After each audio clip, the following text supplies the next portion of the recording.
Well, what is going on, everybody? Welcome everybody into the Overreaction Buffalo Sports Report on the Overreaction Sports Network, presented by FanDuel. My name is Joe Miller, alongside my two co-hosts for this here show. One, Jerry Ostrowski, and the other, John Fina, who you can find on Twitter at Ostrowski_Big O and at John Fina. And John is doing some hand puppet dance down there. I don't know what's going on, but it is so good to have every single one of you guys joining us live right now, if you're joining us live.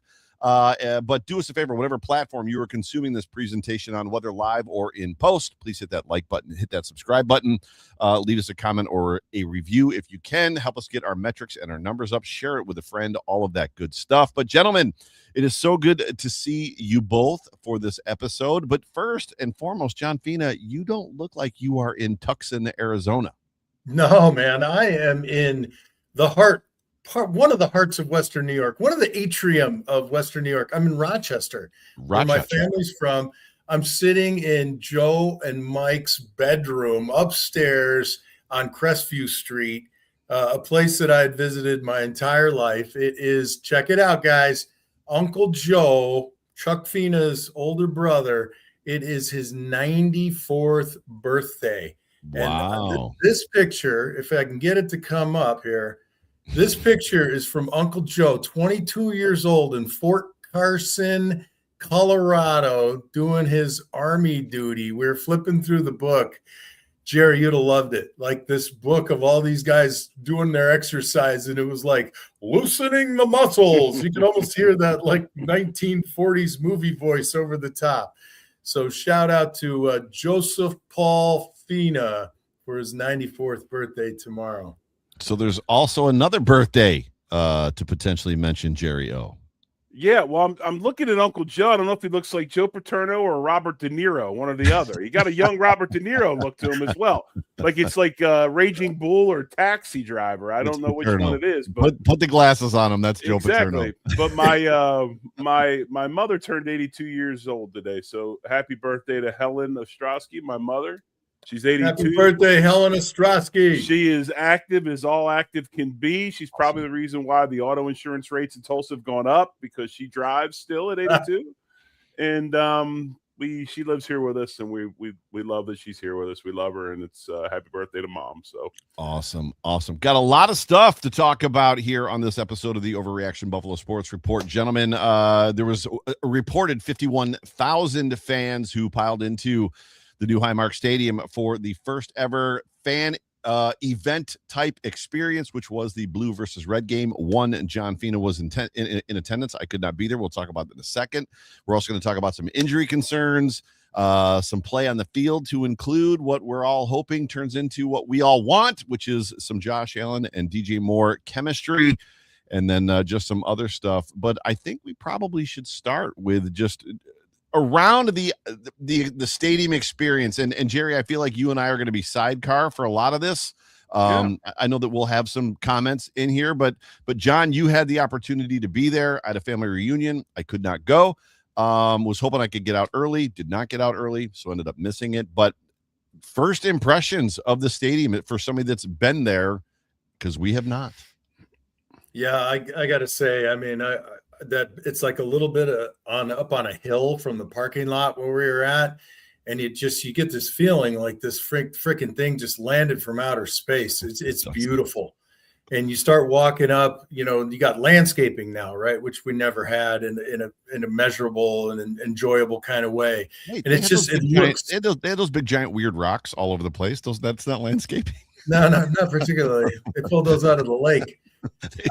It's just stunning. Actually, they don't. We can get into a whole nother show about Lake Erie and lake structure and all that, so we won't. But go ahead. I'm sorry. Sorry, I mean, I don't know your hydrology and your lake history, Jerry. But it is a glacial lake. I mean, it was formed by glaciers, but a lot of whatever. But I love it. And you just start walking up to this thing and you're in awe. It's just such an impressive building. And right. You walk in and Jerry, you've been to a lot of away games. Joe, you've been to even more. Jerry, you've gone to dozens of college stadiums. I've gone to a dozen at least. And you walk into this thing. And I mean, literally, I kind of felt like a point of pride. I was like, hey, the Buffalo Bills have now joined the NFL. Right. Like our stadium is no longer absolutely piss poor trash. Now, look, I get it. People like history. People like their traditions, and I live in Tucson, Arizona, right? And our oldest building is probably like 120 years old. And we have like neighborhood people trying to save things that are 60 years old. And I'm like, it's still crap. Don't save crap. Throw crap away, right? You want to get this thing. I'm telling you, it's just the deck, the loge deck where everybody enters is like 40 feet wide.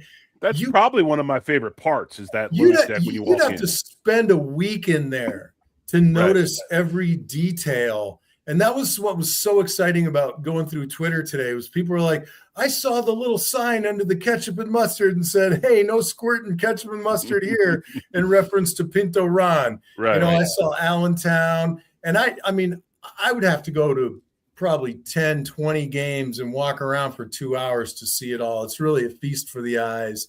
But as far as being a spectator, I mean, there's some issues they got to work out kinks wise, but once you get into your seat, Jerry, you're going to love this, man. I mean, there's leg room, there's a cup holder. Your vantage point from anywhere in the building is incredibly good. I was looking at where we were and kind of following the ring around and saying, wow, those people have the same view I have, and my view is incredible. And then the deck up from there, it's not that much higher. I mean, it's higher, but it's not back. So everybody has an incredible view. I did a 97 Rock piece with Mitch Morris and Chris Trapasso, and we were up behind the glass, Jerry. He lifted the window and saw the whole field from there. And I know you've done a lot of games and you've been in a lot of press boxes, but you literally felt like you could fall out and land on the sideline. The reason they came back from camp was not to break the team into the new stadium, but the support staff. And they were wonderful. They were so sweet. But a lot of times, because I'm looking at my phone like, I don't know where the hell I'm going. Where should I go? And they're like, I kind of don't know. Why don't you go ask Ted or Susan? But they were happy about it. They were happy to be there. It was great. The food options, the drink options. And then when I'm going through Twitter like you guys did today, right? Here's the deal. Somebody's got to complain about something, right? Somebody's got to get their panties in a twist because that's their nature. But it cannot be argued that this stadium is absolutely glorious. And in going down to the field and looking back up at it, you feel very small. Yeah. So Jerry is going to get to go next week. John is going next week as well to the first preseason game. So John will be in twice, Jerry once before I enter the first time. My dad is taking my stepmother to the preseason game next week. And then I'll be taking Beth for the final preseason game. But I've kind of had a quasi dry run to this stadium in as much as that I was at the game in London at Tottenham Hotspur Stadium, which this stadium was designed after. So if you look at the inside of Tottenham Hotspur Stadium, they're very, very similar stadiums. Now, unfortunately, I don't remember a whole lot from that experience, but I remember sitting in it and telling my wife, like, this is supposedly what our stadium is going to be like. The pictures are incredible. Jerry, I'll let you go in a second. The pictures are incredible. Yes, and I do want to address some of the complaints. Not all of them, and we're not going to go in hard on them, but we can dispel some of them, and it is what it is. Come at me, bro. No. You don't have complaints. But very excited. The grass looked beautiful. Like, oh my gosh. It was a very surreal, even seeing it after the fact, the Buffalo Bills on that field, the way the stadium just kind of looked in pictures with the red and blue seats that were popping out, the colors between it, which I wasn't sure about that aesthetic is like, why do this? But when people are moving around or people like certain areas are empty, it's kind of a cool effect that there's red and blue. It doesn't look like giant open sections of seating. But it was compelling seeing the fans there and seeing everything else. Jerry, just first thoughts on what you saw on Twitter and just some of the replay stuff that you saw. I mean, first and foremost, okay, they built the old stadium in what, 1973? It opened in 73, the year I was born. Opened in 73. So it's been 53 years since they've been in a new place, right? Let me check my watch. All right. So they've had 53 years to get that process in the old place down to a T, right? Right. Traffic patterns, people in and out, all that stuff. They've had like 13 days to do this across the street. Yeah. And there's going to be some growing pains. That's how it always is. I mean, this is like a soft open of a brand new restaurant. Yeah. It's why restaurants don't just go grand opening, we're open. They go soft open to what? Find out where the kinks are, get things ironed out. I mean, that's the most disappointing thing to me. I mean, we've had people legitimately complain, well, you told me that the roof was going to keep me dry and I got wet from the rain. There's still a gigantic hole up there. Okay. Can I address that? There's still a gigantic hole. Yeah. So I would address that because there were things that there were things that we were told as fans, and I'm the only one on this show that's a PSL holder and a season ticket holder, PSL owner and a season ticket holder. But it's like, 60% of the fans are covered. Like they're all going to be weathered in, like yada, yada. No wind in the stadium, which I heard. And John, I don't know if you can confirm this. There was people that talked about like there was some wind issues down on the field. Like the wind was pretty prevalent, that the whole wind deflection thing may or may not have been working. And I guess it still remains to be seen. But even for me, so I was on the visitor side before. I'm on the visitor side now. And for those of you that don't know how the stadium lays, the wind blows at the visitor side of the stadium. So my seats are literally the top of the canopy ends. And if you draw a straight line, and they showed us this picture, like with the lines, if you draw a straight line down to the 300 section, because I'm in 338, it literally is perfectly a straight line to where my feet are going to be, to which I looked at my dad and I was like, we're going to get wet because the wind is going to blow in our face. And we kind of knew that. So even with like the media reporting it and everybody talking about how like, oh no, 60% of the fans are covered and like people, it's going to be so much better and people are going to be weathered in. It's like, I'm not like, yeah, I'm in the upper decks and I'm not going to be weathered in. and where we were when the rain was falling straight down, I could reach my hand out over the railing and catch raindrops. That happened to me in Seattle. That happened to me in Seattle 2 years ago when we had the Seattle game. We were just under the canopy in the second deck, and literally people were getting soaked. And I was just like, it was like 10 feet in front of me. I was like, we're perfectly dry. Yeah, and look, I get it. Jerry can attest to this. I mean, we were in Buffalo for 10 years or so together. And people ask me, what was it like playing in the snow? And I think the entire time I was in Buffalo, there were 2 snow games on game day. There were a few rain games. Right. I think some of these fans that want to gripe are just going to gripe. And yeah, you're going to get wet on the visitor sideline. But how much of that life? You're going to get wet on the home sideline too. There's a gigantic hole. Yeah. It is an open roof. Okay. Yeah, it's Jerry, not like somebody's sprinkling pixie dust on the home side. That's right. Guarding you with a spell from getting wet. But to Joe's point, the wind tends to come from the lake. So the visitor side's going to get a little bit more. Which we knew. I guarantee you everybody that has visitor side tickets knows what's coming. We know. And the best part of this discussion is there's dudes flexing online going, I did my homework. I know where the wind comes. Just what you said, Joe. Yes, I know where the wind comes from. So I got my seats over here. So I knew the wind's going to blow the other way. So all you other suckers that got the other side, you should know where the wind. I'm like, oh my God. We are also the people that know that the sun shines on our side of the stadium. So in November and December, when the sun's out and you're freezing your ass off because you're in the shade and I'm in the sun in a hoodie, it's a great, there's trade-offs and balances. It's funny. Look, it's just, go ahead, Jer. Let me before we go down that path and we turn 40 minutes into talking about this. Look, the stadium looks amazing. I'm so excited to go in the side of this place.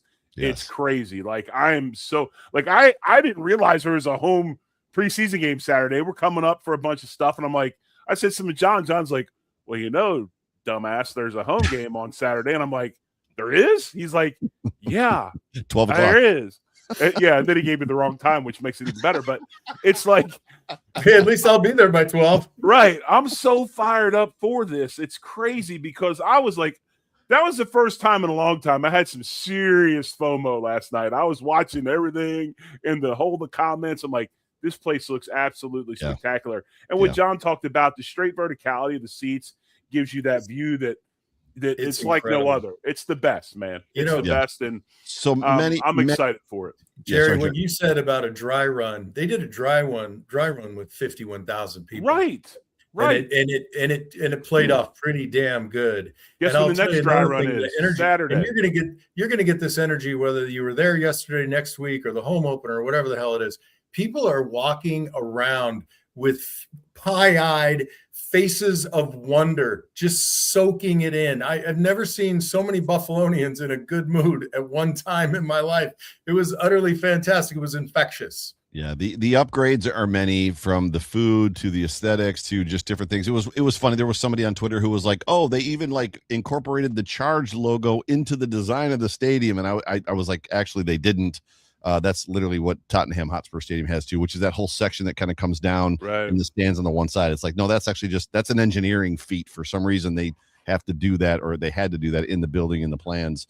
Would be my guess. But go ahead, Jer. But think about this too, guys. I'm sure, John, you can comment on this because you were in it. But if the fan believes that they weren't thought of in this design, I don't know what to say. Right. I mean, look how many tributes to the fan base and the Bills Mafia are inside this place. Sections of the town, the broken it's tables. almost nauseating how many are in there. The bowling ball drinks, like the amount of stuff that the homage. There's now a placard. Adele posted that there's now a placard out in front that basically incorporates. It's like Seattle. Yeah, like Seattle got the 12th man. We got the Bills Mafia. They got a placard of it in the Ring of Honor. We got both. We actually got both. We got 12th man and the Bills Mafia in the same one. So it's pretty damn cool how they covered hundreds of little details. Right. That it's almost like that Disneyland book where you got to go and find all those little Mickey Mouse heads. They should have a guidebook, and it would take you hours to collect every one of them. Right. It's fantastic. I wish. And it really is. It's a great homage to Buffalo, the Bills Mafia, and the whole fan base. And I've been to Texas, went to the Texans game. Joe, you've been there. It's nothing like that. That's a great stadium too. But the character and homage to Buffalo, it's untouchable. I haven't been in it. It's better than that stadium. It's better than Lucas Oil Field, which I was at one of the first games. I was at the first game ever played at Lucas Oil Field because it was a preseason game against the Bills. So I was actually there for that game. There's a lot of amazing things. I'm excited to see it. There are some people, I don't care about the size of the video boards necessarily. I know, to your point, Jerry, there were some people throwing stuff out about that, some little kind of like stupid things. There are some folks who have a legitimate gripe about obstructed views, and I'm not talking about the ones with the glass barriers or the glass panels in front of them. They saw those in their virtual tour. That came out months and months and months ago before people even had their virtual experience. There's some overhang issues that seem to happen in a lot of stadiums nowadays, but you hope the Bills will address that stuff. Well, a lot of the overhang issues, they're not even selling those seats for the games. They're selling those seats for like concerts or whatever. Correct. You know what I'm saying? So it's like, let's get through this, and then we can go from there. But I mean, if you're going to spend that much money and time paying tribute to the fan base, don't you think that they're going to figure out a way to make sure they can get this thing as right as possible for everybody? I mean, just And one last, the chicken wings weren't too bad in the VIP room too, by the way. Well, they were Lenovo before, so they weren't too bad. I think in the there's no chicken wings in the VIP room. One last thing on the names in the Ring of Honor. Or champagne. In the names of the Ring of Honor currently, it's Bruce Smith, Thurman Thomas, and Jim Kelly, along with Ralph C. Wilson Jr. My assumption was they just hadn't necessarily finished putting all the names on the Ring of Honor. Joe Marino pointed out to somebody on Twitter as well that those are the only 3 retired jersey numbers in Buffalo. Right. And more than likely that's what it is. I would expect there's some more folks that are going to end up in the Ring of Honor. They're going to bring, I mean, you can't take C-Stack off the wall. Like, there's people you can't take off the wall. It just, well, here's the problem. If you stay 53 years in that stadium, Joe, and you do a name a year, you're not going to have any room for anything. So I think that's how it's going to be. If you're like a person whose jersey was retired, so say, for instance, they retired Dre's at some point because he's in the Hall of Fame. Right. I think you'll see Andre Reed go inside. Outside, they made a concerted effort to do that Ring of Honor outside for that. Oh, yeah. I don't think you're going to see, because you got that at other places as well. Like, for instance, in Norman, where Oklahoma plays, they got a Heisman Trophy deal outside and statues and stuff, but inside's clean. So I think you'll see retired numbers inside, Ring of Honor people outside where the Ring of Honor is. I can't Correct. imagine. 17 probably has a shot, but I just can't see them retiring any more numbers than 12, 34, and 78. Because you run out of numbers. How weird was it? Do you guys remember when you saw 32 on a defensive back for the first time, like a couple years ago? It's like, why is OJ Simpson on the field? Like, it was the first time they gave 32 to somebody, Right. and you're like, It'll what be is like happening right now? 17. It'll be like 17A. 17. There's only so many numbers that you can give people. But before we transition off and into our next topic that we're going to discuss, because we got a couple more to discuss as far as the practice goes, the scrimmage, which it wasn't really a scrimmage, and then some injuries and just some kind of key players that we're going to hit real quick. Before we do that, want to welcome back for this year our sponsor, the great brand that is a big part of Buffalo, New York, Anchor Bar. John's going to talk a little bit about it. Oh, yeah. The Anchor Bar is the definitive home of the original Buffalo chicken wing. It's the place where it was born, and it's the place to go when you can't get into the Bills game and you're worried about getting wet. Go to the Anchor Bar and watch the Bills game and all of your favorite sports team with over 50, 60 televisions at every location. And now they've got about 19 franchise locations, including Tucson, Arizona, Frisco, Texas, Raleigh, North Carolina, and sprinkled all over Texas and in Virginia. Find an Anchor Bar near you. Go to theanchorbar.com. And while you're there, go ahead and order up your own sauces, right? These fantastic original sauces. Come enjoy them. Get them sent to you. And just remember, when you go to an Anchor Bar, those wings are fresh. They are never frozen. They are jumbo and super high quality. They're deep fried and sauced to your liking with over 24 varieties of sausage and dry rubs. Sauces, not sausages. Sauces and dry rubs to choose from. Take an opportunity, go find an Anchor Bar near you.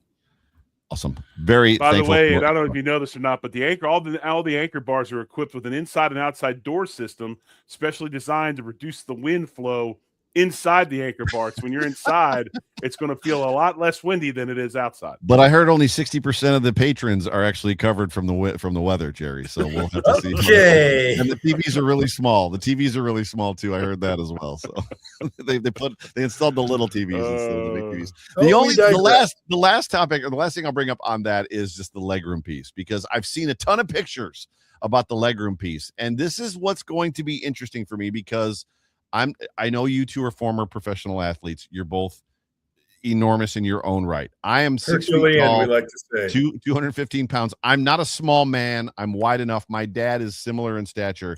So when we sat in the virtual experience, it was a little tight, shoulder to shoulder, which it was before. So in our old seats on the bench, we would kind of sit like this, right? Like we would take turns, and people just kind of do that, especially if you're in winter gear. However, being in row 1 of 313 since 1997, I had 1.5 feet to 2 feet in front of my knees to the wall that people could effectively walk in front of me, like to get someplace. So as much as people are like, oh my gosh, look at all this extra legroom, I want to know how much legroom because I have a feeling I'm going to be right up against the fence versus actually having that extra legroom that I used to have. So I feel like mine's going to be sacrificed where everybody else got a bunch of legroom. That was on purpose. See. That was on purpose. That's just I have a friend that works for Legends who built the stadium, and I said, look, this is where Joe Miller sits. You need to make sure that seat is pushed up into that gate as much as possible. Break his toes. And they obliged evidently. So I'm glad they did that. My seats were up against the rail, and I felt like I had a decent amount of space. I didn't feel cramped up like I am at UCLA's stadium at Duke, where I'm just like pinned in, like I need a helicopter to lift me out. It's not going to be as wide as probably you've experienced. My cousin Joe, you've met him. I mean, we were shoulder to shoulder, but we weren't, kind of uncomfortable that way. You're going to be fine. Yeah, we knew. So Dad and I sat down in the seats in the virtual experience. They had a row of seats. So like I sat down, and Dad was like, "Are they comfortable?" I'm like, "It doesn't matter. Sit next to me." And he sat a seat away. I was like, "No, sit next to me. I need to know how we're gonna feel sitting next to each other." Which there's nothing you're gonna do. We weren't gonna be like, we're out because like our shoulders are touching too much. Right. But the whole knee room or the leg room in front of us, I'll get a report next week from Dad. Dad will text me probably before the game even starts. Hey, we have leg room, or he's gonna text me my knees are banged up against the fence or the glass or something like that. I'm sure I'm going to hear about it beforehand. So moving on to the actual practice itself. Again, I know Jerry saw a lot of highlight clips and a lot of film as far as that goes. I saw some stuff on Twitter. John, you were clearly there. Saw some great passes from Josh Allen to DJ Moore in particular. There was the one amazing pass that he threw to Khalil Shakir, and then did the 14-foot slide into Shakir's ankles and stopped himself with Shakir's foot, which I thought was hilarious. And then Reed thought it was like, that's a really good way to hurt yourself in a practice. Like, you don't need to do that. Just curious, John, how practice went, what you saw, what you made note of. Would love to hear maybe some highlights or some thoughts on just Bruno and what you saw, because obviously that was one incredibly special picture of you, your wife Melissa, and Bruno on the field in uniform. It was great. Oh, yeah. Sal Capaccio posted that. There were quite a few out there, which I'm very appreciative of, all Bills Mafia. You know, the thing about watching practice, and Jerry will tell you this, you know, we're old crusty offensive linemen. So all that really cool one-on-one pass stuff that the corners and the wide receivers are doing, that was out of my periphery because I'm focusing on all the O-line drills. So I mean, there was some good effort being tossed around among the big guys, right? Getting after it like they would at Fisher, like they would in a traditional training camp. So when they did one-on-ones, you know, they were definitely getting after it. Occasionally I'd glance over there and you'd see Bushell or Josh or Allen throwing the ball downfield, and there's some pretty good stuff to see. But by and large, all the pre-scrimmage stuff that I saw was what everybody saw on Twitter. Some impressive things, you know, I think – it's like someone had a little panic attack that Josh threw 4 INTs, and I was like, oh, okay, well, thank God we're still 0-0 going into the season. Regarding the scrimmage itself, one thing that struck me was the Leonard defense against the run. Like, there was a lot of impressive sort of movement, gap filling, and things of that nature. I mean, I think the ones, Jerry, maybe you can attest to this, they look at it as a scrimmage as more like a 3/4 speed practice in some ways, right? So I really wasn't taking a lot from that. But the defense has a lot more to prove right now. They're still proving out their philosophy and their formula, more new and different faces and in a totally different philosophy. So they're always going to be more downhill, more excited. They look pretty good. Now, the elephant in the room, Bruno Fina, I thought he did pretty well, right? I watched every rep. There was nothing where I was like cringe. So, you know, again, it's for my kid out there, I'm just soaking in every damn moment of it because it was just a miracle to see my kid on the sideline dressed in the gear that I used to wear, right? And there he is. And to me, seeing that name, that jersey, that field was. I'm not an emotional man. I'm disconnected from my emotions by and large. And even seeing that picture and looking at your face on my screen makes me not well up, but I get a little bit like I'm getting a little misty over here. Like, how are you holding it together? So I have a much worse photograph of this when I'm on the radio with Mitch Morse and Chris Trapasso. And Chris is asking me a question out of the corner of my eye. You know your own kid, the way they walk, their mannerisms, right? Yeah. Out of the corner of my eye, I see Bruno coming out onto the field. I'm immediately looking over there. And Mitch Morse is looking at me, and he looks over at Chris. He's like, I don't think John's hearing a word you're saying right now. Because his boy, Bruno Fina, just walked out onto the field. And I'm like, that's awesome. Yeah, what? That's awesome. That's a great catch by Mitch. That's a great catch by Mitch. Yeah, Mitch was a great professional. He did a terrific job. Yeah, so, I'm excited about those two. I think they're going to bring a lot to the broadcast. I really do. For sure. Look, I don't know where it ends up, right? Who knows the numbers, the cap, the injuries, blah, blah, blah. All I know is in this moment in time, I am looking at that photograph, and I am looking at a post-scrimmage photograph of Bruno's teammates, and I'm saying, I'm on the damn field, right? Mm-hmm. I took a picture of myself at the 50-yard line. There's Bruno and Melissa, and then the other 3 rookie offensive linemen and their families with them. And it's just a magical moment. I'm going to relish it for as long as it lasts, whether it's 3 weeks, 3 years, 13 years. It's pretty incredible. Yeah. Very good stuff. As far as just between the question for the both of you, so Jerry, you can go first as well. From what you saw, John, you in person from the defense, because I feel like the big question surrounding the offense is clearly Josh Allen, DJ Moore. And through training camp, all of the reports that we've gotten, all of the media, all of the fans that have been there through training camp, all the way up through the blue versus red scrimmage, we're seeing that connection. I mean, I'm seeing tweets that, DJ Moore is him, which is a callback to Stephon Diggs, right? When Stephon and Josh connected and what that became. So I feel like that question is being put to bed they have to play the games, but it feels like that we're going in the right direction. This offense is going to be this offense. Josh Allen is going to be Josh Allen. However, the question is the defense. So from what the both of you saw, Jerry, I'll let you maybe go first. What are you seeing from this defense? Because to me, when people ask me what my thoughts are for this season, I'm like, it's the defense. We're going from a 4-3 to a 3-4, and I know people downplay it. They downplayed it 10 years ago when Rex Ryan came in, and it became a problem. So what did you guys see? What are you feeling? Clearly, I know that they're still working out kinks, but I've asked a long question. Jerry, thoughts on what you saw just from the defense? Well, I think the biggest thing throughout this camp and what I've seen out of this defense is more aggression, or I should say more, if it's not necessarily aggression, but maybe chance taking, those types of things. I mean, they're playing downhill. They're getting after you. They're going to take chances on things. They're going to try to jump routes. They're going to try to play press man. They're going to run stunts up front, try to shoot gaps. And what happens with that sometimes is you get bit. So the philosophy of old of 14, 15, 16 plays to make them score, bend but don't break. We might have a couple where it's 2 and they are in the end zone. And I think that's okay. The Mafia's going to lose its mind when it happens. Well, I mean, they're going to lose their mind no matter what, so it doesn't really matter. I think the fact of the matter is this, though. If you're relying on this offense, and I've seen a lot of really good things out of the offense. We haven't even talked about the Osiris Torrance resign, which there's been a lot of controversy with that as well. But I think that this offense is at a level right now to where they're on add pieces and get better, but they're not dropping at all. But this defense has a lot to prove, and I think that it's fitting you bring a defense coordinator in that's willing to take chances because you've got an offense that can catch up if they need to. They're going to score points. Right, John. And I like it. I like what they're doing, and they just got to continue to get into these real life situations where they can see how the talent and the players fit with what's going on. John, what'd you see? Yeah, I think what Jerry's saying really is how are Chubb and Hoyt going to do? Like, how are we going to get pressure? I point those two out because Hoyt we loved, and then he got hurt and he's coming back. Chubb's a new face. Now we still have some of the returning faces.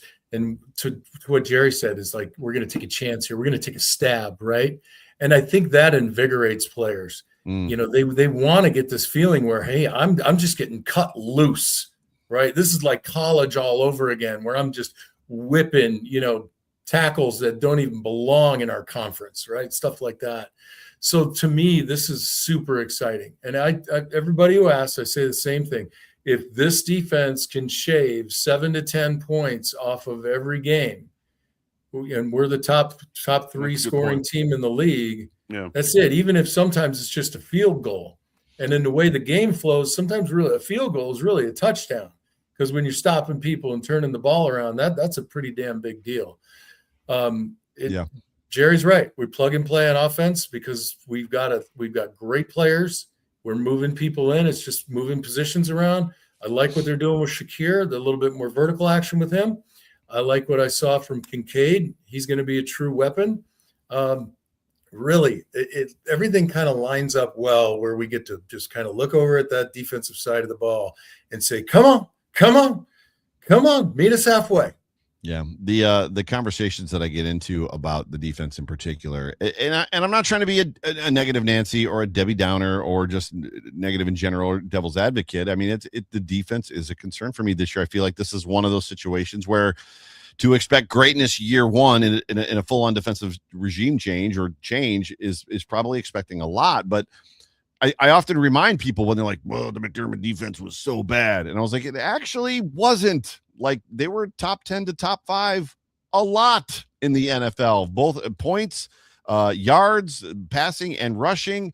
It was just always the last game that it seemed like they got super tight.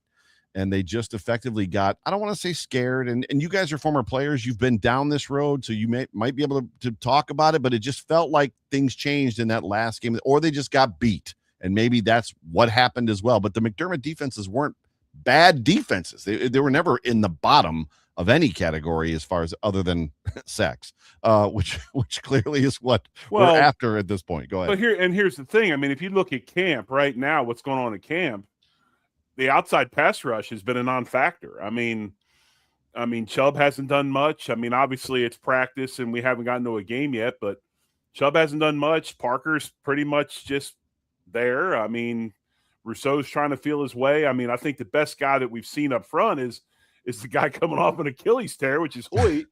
And that's because he's fitting all over the place. The other guy that I really like up front that's been, I think, showing out, and I kind of called this at the beginning of the year, is Landon Jackson. I think this change has been good for him to put the weight back on, and we're not worrying about being out in space. We're worrying about playing that shade or that head up or whatever and going. I think he's looked really good too. So, yeah, I mean, there's going to be some growing pains with it. I think what you want to see out of this defense is this: as the year goes along, are they getting better? Yeah, because it's going to take some time to get their feet in the ground and really grasp of what's going on. Yeah, for sure. Yeah, Joe, go ahead. Nobody thinks you're being a negative Nancy, but I mean, we've been, like you said, disappointed by the defense in the biggest game of the year when we're matched up with offenses that are in the top 5 or 6 in the league, right? Which is when you need that defense to show up. And if Jerry's right, and I believe he is, the more they get gooder and better at this defense, more better, gooder, then it'll start peaking and opening up at the right time. Guys are going to feel the energy and be able to make the big plays, because I'm telling you right now, a sack in the second quarter on a big play in the middle of the field, stopping a Mahomes or Burrow drive, that's the kind of energy that just kind of propels a team, and you build off that stuff. You don't really build off of a 12-play drive that ends in a field goal. All you do is you wear that defense out. And then you're sitting on the sideline with the biggest gunslinger in the league getting cold, right? We want to have energy. I mean, Jerry, how great was it when you heard sudden change on the sideline and we just bolted off the bench and threw our collective cups in Karl Mock and Tom Bresnahan's faces because we had to get to the field and throw our cups at them. I mean, that was the best time of our lives. Okay, fan moment versus player moment. What the hell is sudden change? When you're sitting yourself on the bench, and the defense gets a turnover. Sitting on the bench, drinking Gatorade, laughing it up, and all of a sudden, Jerry, turnover or Oski or whatever pick, and we get a turnover. Gotcha. I assume and that everybody goes offense, and everybody gets up and grabs their helmets and runs out there. Gotcha. So sudden change. So like, think of it this way, Joe. There's a 3-and-out or a drive stalls. The other team has to punt, right? So you get up slowly, get your helmet on, click it up. Where's the ball going? It's going down the tunnel end. Everybody, like cattle, moseys to the tunnel end, and you go out. Sudden changes, you don't do any of that. You get yourself off the bench and run on the field.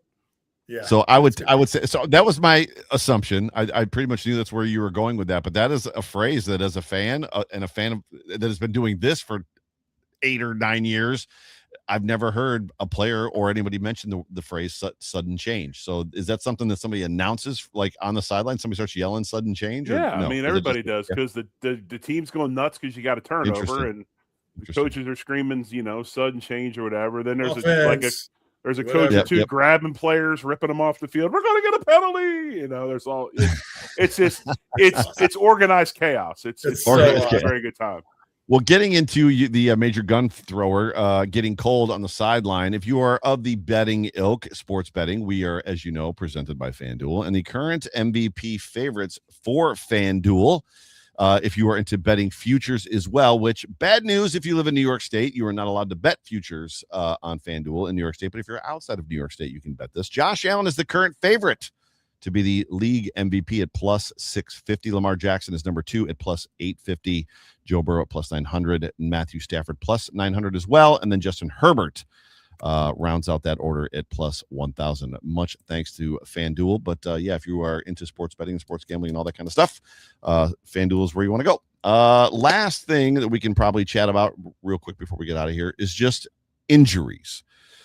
We came out pretty unscathed from training camp for the most part. Is that right? Unscathed. Yes. And then last night there was Connor McGovern, I believe, came up with a hamstring. They basically said there's nothing to report yet, even though they've got an MRI machine in the facility. Who was it? Cole Bishop, I think, went off at one point, ended up coming back in with a leg sleeve, a lower leg sleeve. And then we saw Ty Johnson also leave the game, which was projected to be or suspected to be a calf strain. Here's my question. Injuries are going to happen. We know that it's bad luck. And I think there was a feeling of, oh, we're playing on grass now. This is not supposed to happen. Injuries are going to happen. Could this be just an uptick of energy? Like people, like 51,000 people at a practice, brand new stadium, and guys just going too hard? No? Go ahead, Jerry. I personally think it's because they did their best to go ahead and have a media campaign the day before about how the previous staff poo-pooed all the suggestions from the quote-unquote injury, quote-unquote sports scientists that they had on board. And that's why it happened, because they went on a campaign media-wise with that. But, you're saying karma's a bitch? Is that what you're saying? Yeah, karma's a huge bitch. But so Jerry's going with the kibosh. No, I mean, I think some of that is right, Joe. But the other part is this, they come from St. John Fisher. They move all the way back. They kind of been doing whatever during the day. Then they got to put the unis on. They're kind of half tired as it is. And I agree with John. While some of the drills were spirited, you could tell in some of the 11-on-11 stuff, it was a little more, the linemen were a little more two-hand touch, like almost like they've been debriefed from the coaching staff to make sure nobody's doing anything crazy out there and all that. So there's something to be said about that, Joe. I mean, it could be. I mean, you're dehydrated a little bit, then you go out, you're amped up, and in front of all those people, and you're trying. You see Josh in that uniform, and it scares you, and you're trying to run away from it because it's so terrifying. All right, that's it. That's it. I like the uniforms. Of course you did, Josh. Final I knew you question. did. Of course you did. I like them. Of course you did. I love the variety. You did. I love the red on red. Okay, I love these uniforms. I love grays at the college level. I love all versions of it. I love the Lions grays. Nobody dislikes the uniform. The problem is the helmet, and I don't know if this is going to show up, but this is a mock. I sent this to you guys. This is a mock, and it's effectively this is not the helmet. This is similar to the helmet, and I can't get the glare off the screen. But effectively, what you want to see, stupid. So basically, there's an outline of the Buffalo, real big. So the gray uniform already looks like Boise State. Yes. Just think of the Boise State horse outline on the helmet, and then you would actually have the Boise State uniform. Correct. But with that Buffalo outline, the oversized Buffalo outline at the top, it makes the world right. It just brings us to this. It's like, oh, that's my football team. I don't think anybody has a problem with the grays. There were some people complaining because that's what they do about, like, can't see the numbers from the field, but it's like, whatever. It's the helmet, John. The helmet the helmet is lacking. And I said that you can stomach the gray, Joe. You're 100% correct. You could stomach the grays if the helmet was different. You could stomach it. But hold on a second. Let me finish. Let me finish. My problem with the uniform is this. We don't wear gray. We don't wear black. We are red, white, and blue. We got the best color combination in the entire NFL. World. Go USA. Why are we doing this? I don't know. Nike needs to make more money on the NFL deal to get people to buy more jerseys. Totally there goes our Nike sponsorship right out the window, Jerry. And we're gonna have to settle on something. So I guess Zig and Ant and I are gonna do the post-game show when they wear those dreadful uniforms, and you guys don't even get to watch the game. The word was the defense didn't perform well yesterday because every time a play was run, they stopped and they were staring at Josh, trying to figure out, we got to wear those god-awful things twice this year. That's why DJ Moore was wide open the entire time. That uniform was like the eyes and the snake from the Jungle Book. They were like hypnotized, like, oh my God. That was from Jungle Book? They're just hypnotizing our DBs? Yes. Well, then I want more of it. I want to hypnotize all DBs. So if that's the case, maybe other teams will have the same situation will happen. But come on, Mowgli, you're not going with Ka. I'm 100% with Joe Miller. I mean, I can stomach the uniform, but man, that helmet just I like them. I think they're fun. It doesn't. I like it. I'm sorry. Actually, and that's fine. You're. I don't think we should wear them twice. But that's John. fine. You were always edgy fashion wise anyway, so I can see that. Edgy or flamboyant? Which one? I didn't say flamboyant. I said edgy. Just kidding. What is going? In the words of Joe Miller, what is going on here? Wow, that was Joe Miller. That was the genetically negative connotation guy. Two things. John just pulled off a perfect Joe Miller impression, and Jerry said that he's with Joe Miller on this one. So we are too deep. Hey, one more, and the world might explode. Joe Miller, I told you. Joe Miller, I told you I'm turning a new leaf this year. Me and you, boy, we're hand in hand. Ever since you switched the intro music to that like 2017's Hot Girl Summer mix that you put on there, I'm all in. I'm all in. Usually I send you guys like a Christmas card. This year I'm sending you mini helmets of the alternate helmet. Oh, please do. Please do. I'll tell you what.